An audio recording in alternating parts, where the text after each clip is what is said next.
Good evening, Los Santos. I'm Zayne Malibu, and welcome to Weazel News After Dark. We have a very special guest today from a very far away planet. Please welcome Al Ian. Hey, what's up, man?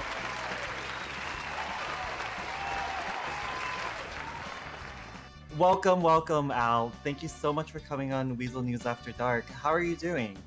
Hey, thank you for having me, man. I'm doing just fine, man. It's a great night tonight, just got back from the party at the club, man. That shit was lit. We're really glad to have you here. I just have a few questions to ask you. What planet are you actually from? Well, some of y'all here on Earth don't really see it as a planet, but it's very much a planet to me. It's Pluto. It's very, very, very far away. As a matter of fact, it's not only the smallest planet in your solar system, but it is also the one that is farthest away from the sun that is considered a planet, or at least was. Oh, wow. So, Well, rest assured, I think it is 100% a planet. yeah, thank you, man. I appreciate that. So, Al, here on Weasel News After Dark, we like to get deep and personal with our guests. I hope you're ready for that. Of course, man. I'm prepared to answer any questions you have with total honesty. So, how many genders are there on Pluto? What, you mean like my species? Yeah. We just Oh, want to know all about your culture because it's just so fascinating to us.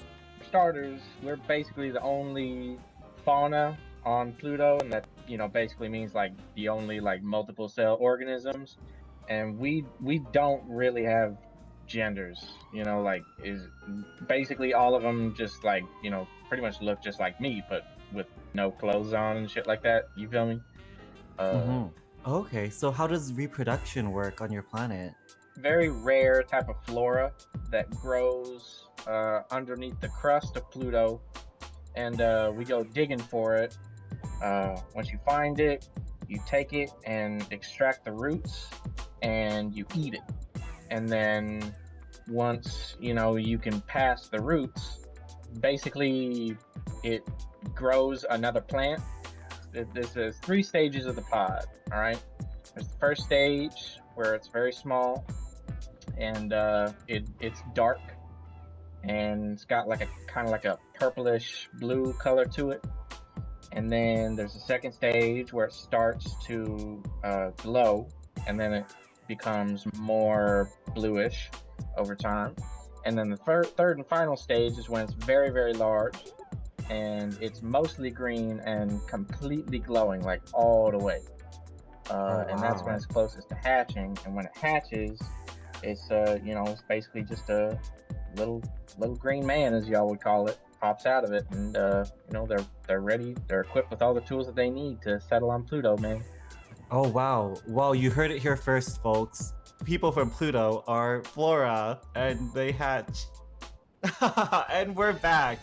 So, I think a question that everyone on this earth will be very curious about, Al. How do you use the bathroom? Uh, it's kind of a complicated process, but I'm willing to walk you through it in graphic detail if Please, necessary. please. Us Plutonians, we have what's called cloacas, and that's where your liquid and solid exhaust go out the same orifice. And we have a very, very, very small orifice right at the bottom of our torsos. And whenever we need to empty it, give it a good old push, and Oh. you know, all of our fresh exhaust comes out. Oh, wow. Could Yeah. we possibly see a demonstration? Nah, I can't do that right now. I just went like an hour ago. Okay. Yeah, sorry to disappoint. No worries, Al. Yeah. Whenever you do need to go, just let us know and let Weasel News After Dark film it. Yeah, if you're willing to compensate me for something like that, then absolutely, man. Just one time though. Sounds good. And that's Weasel News After Dark. Thank you so much, Al, for coming on. Thanks for having me, man.